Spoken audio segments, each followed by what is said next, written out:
Eviction strategies during COVID-19.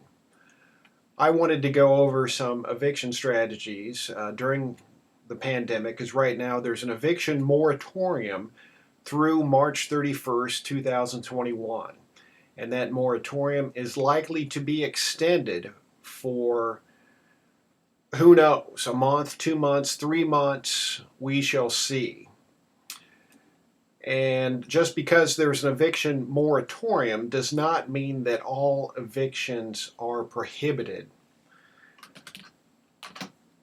If we look up the CDC eviction moratorium guidelines by just going to Google and clicking here, we come to the Centers for Disease Control and Prevention page on the temporary halt and residential evictions to prevent the further spread of COVID-19. And right here we have the document itself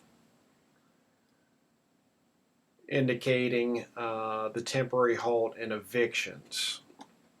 And I was reading through this to determine if there are any exceptions to the eviction moratorium.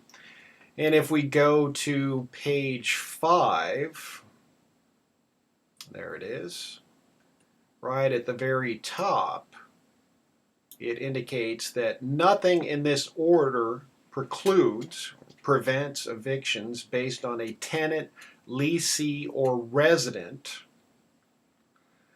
And I guess we could further determine what the definition of tenant, leasee, or resident is in this document, because those are the people that this order applies to.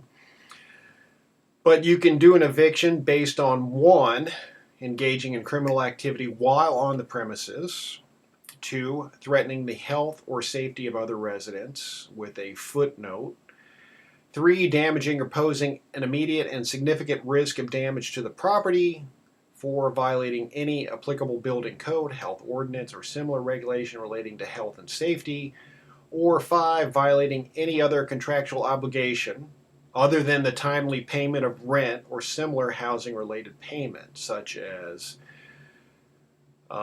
late payment fees, penalties, or interest. So those are the basic exceptions.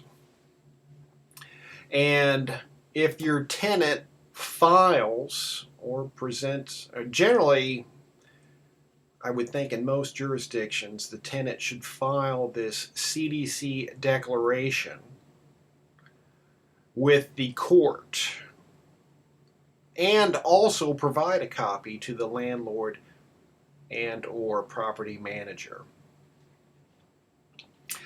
And here in Ohio, for example, if the tenant files this, it halts an eviction for non-payment of rent or related fees. Let's see here. Now, related to this CDC declaration form, the tenant is stating that he or she has used best efforts to obtain all available government assistance for rent or housing. So, if your tenant has filed this and you're proceeding with an eviction based upon non-payment of rent or other related fees, nothing stops you, the landlord or property manager, from obtaining paperwork on behalf of the tenant to apply for governmental assistance for rent or housing. For example, here in Central Ohio, there is an agency, I guess we'll call them an agency, Impact Community Action, where the tenant can apply for governmental assistance for rental obligations. And as I was just saying, nothing prevents the landlord from obtaining the necessary paperwork and presenting that to the tenant, or filling out the paperwork and presenting it to the tenant for the tenant's signature. And I think also in Central Ohio,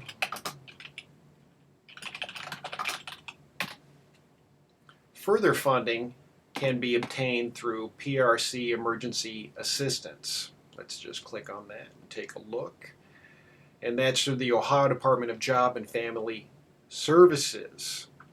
So there are at least 2, if not more, rental assistance programs in Central Ohio that a tenant or a landlord can apply for.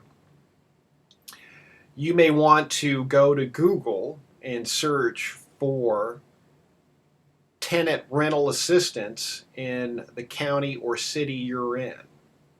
Now, I say all that because if the landlord gets the documentation, presents it to the tenant and says, here, tenant, you need to fill this out, or you can fill this out to get rental assistance, and the tenant refuses to do so, then the landlord, as part of the eviction process, can tell the eviction court, the eviction judge or magistrate, that, hey, here is the documentation that I presented to the tenant, and the tenant refused to fill it out.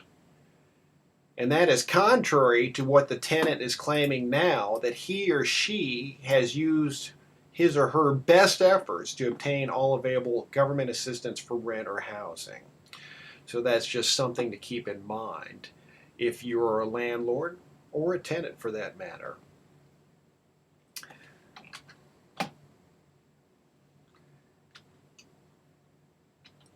And if we move right along, back to the CDC order, there's nothing in the order which prevents an eviction based upon a tenant, lessee, or resident engaging in criminal activity while on the premises. Generally, in my experience in Ohio, you're going to need more than just suspicion. If you're the landlord or property manager, suspicion of criminal activity, you're going to need some sort of evidence. And maybe that will require a witness beyond yourself, the landlord or property manager, which could be a police officer if you can get a police officer to come to court with you. Maybe other tenants who have directly witnessed, that means seen the criminal activity at the rental unit. If we move on, another reason for evicting during COVID-19 is if the tenant, resident, or lessee threatens the health or safety of other residents.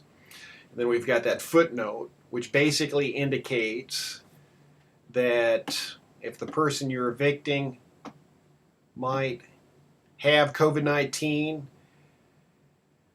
then that person should not be evicted on the ground that they may pose a health or safety threat to other residents because they have COVID-19.